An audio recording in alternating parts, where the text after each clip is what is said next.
我係 Ken Sir，係一個 ISO consultant，喺 BNI 已經10年啦。喺 BNI 裏邊，我有源源不絕嘅 referral，喺10年裏邊有不斷嘅收入。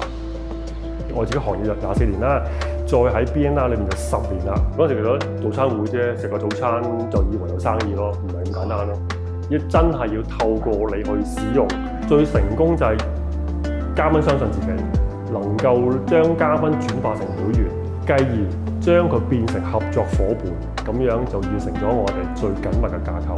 BNI 係個誠信可靠嘅系統，只要你做好你自己嘅 performance， 令到人哋知道你做邊個專業，繼而就會將你嘅專業不斷話俾人知。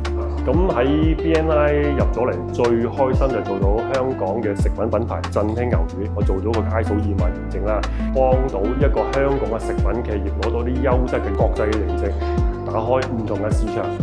我想做好件事，所以我揾 Ken Sir。Ken Sir 喺 BNI 已經10年啦，有好高嘅 VCP 值。個問題咧，有陣時我哋自己都唔識，咁即係揾阿 Ken Sir 幫手咧，即係個好處就係佢會俾一個 solution嚟去幫你解決呢個問題。佢嘅人脈網絡已經係好豐富㗎啦，國內嘅客戶啦，其實喺香港亦都好建立佢嘅公司。我係做呢個匯款服務，咁所以其實我同 Ken Sir 已經係有一個長期嘅合作伙伴。將佢 referral 俾會員，希望我更加做得越嚟越多，更加多會員用到唔同嘅服務。Ken Sir 非常之可靠啦，令到佢嘅客人都非常之信任。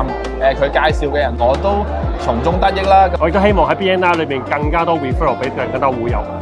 喺10年嚟裏邊，喺 BNI 我的確做到好多生意，已經接近7位數字啦。大家都要人脈嘅貢獻啊嘛，我已經釋放得有2000個 referral， 識得用 BNI 真係好重要，因為 BNI 幫到大家真係做生意。多謝 BNI。